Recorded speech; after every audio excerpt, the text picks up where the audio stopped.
पूर्व सांसद राजेश रंजन उर्फ पप्पू यादव ने आज पटना में प्रेस कॉन्फ्रेंस कर कहा कि प्रधानमंत्री नरेंद्र मोदी और एनडीए की इस बार लोकसभा चुनाव में भीषण हार तय है। जनता के बीच उनके लिए इस बार कोई वेव नहीं है। वहीं राहुल गांधी जी 4 लाख से अधिक मतों से चुनाव जीतकर प्रधानमंत्री पद के लिए सबसे मजबूत दावेदार होंगे।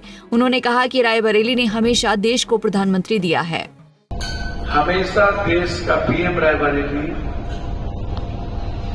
उत्तर प्रदेश और उत्तर प्रदेश में रायबरेली भी एक केंद्र अमेठी। मुझे लगता है पुनः एक बार यह देश और रायबरेली की महान जनता, उत्तर प्रदेश की महान जनता ने राहुल गांधी जी के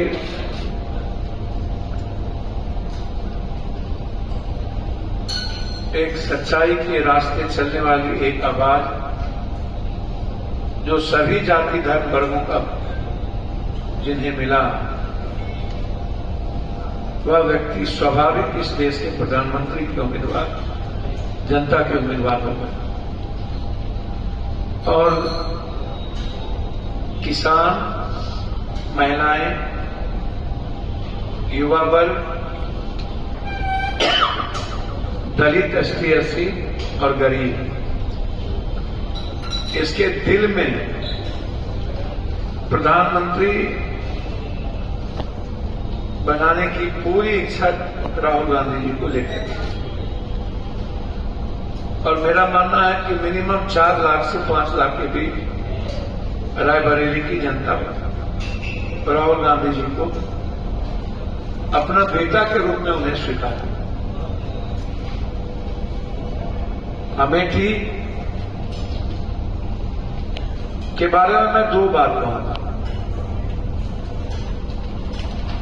और इसको आप समझ लीजिए। अमेठी के बारे में मेरी पहली राय है, वो अहंकार की रानी है।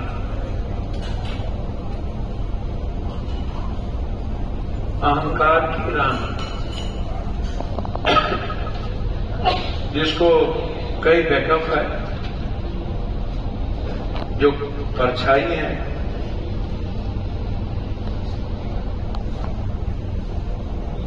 और अमेठी की आम जनता से उनकी लड़ाई है, किसी और से लड़ाई नहीं। अहंकार की रानी है, अमेठी की आम जनता से उनकी लड़ाई है।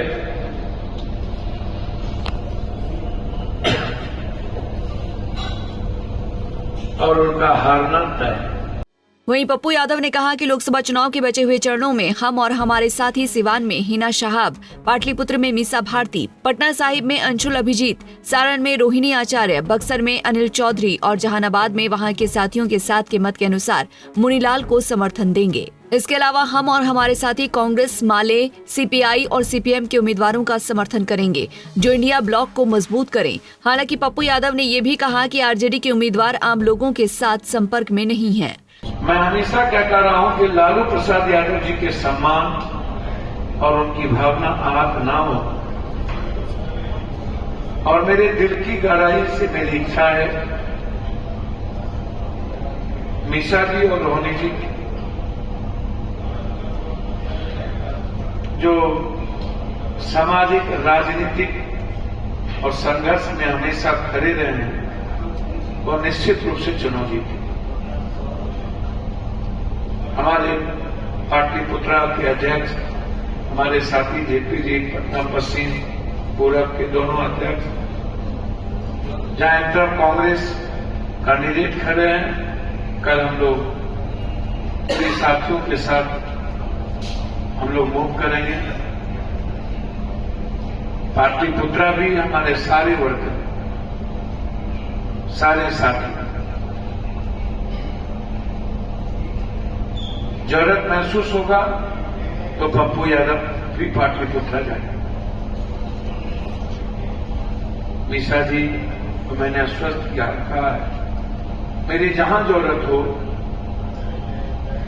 कि आप चुनाव जीतें,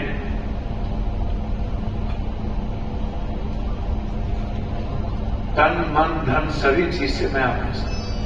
पप्पू यादव ने मरहूम शहाबुद्दीन और उनकी पत्नी हिना साहब का समर्थन करते हुए कहा कि जिन परिस्थितियों में शहाबुद्दीन साहब की मौत हुई वो संदिग्ध है, उन्हें न्याय नहीं मिला। उन्होंने आरजेडी का नाम लिए बिना कहा कि अपनों ने भी न्याय की लड़ाई नहीं लड़ी। वो पहले ऐसे आदमी थे जिन्हें अंतिम मिट्टी भी नहीं मिली, इसलिए सिवान की जनता हिना साहब को वोट करे। सिवान के सारे नेता और बिहार के सभी साथी वहां जाकर शहाबुद्दीन साहब के लिए न्याय के लिए जाएंगे। मेरी जरूरत हुई तो हम भी जाएंगे। सिवान का निर्णय पारिवारिक है। जब तक जिंदा हूँ शहाबुद्दीन साहब के परिवार के साथ खड़ा रहूंगा। ये मेरा व्यक्तिगत निर्णय है। हिना साहब के जीतने का मतलब है इंडिया कैंप की जीत। पटना से संजीव कुमार की रिपोर्ट। हमसे जुड़े रहने के लिए हमारे YouTube चैनल को सब्सक्राइब करें और नई वीडियो की नोटिफिकेशन के लिए बेल आइकॉन को दबाएं। अगर आप ये वीडियो Facebook पर देख रहे हैं तो लाइक जरूर करें और ज्यादा से ज्यादा शेयर करें। धन्यवाद।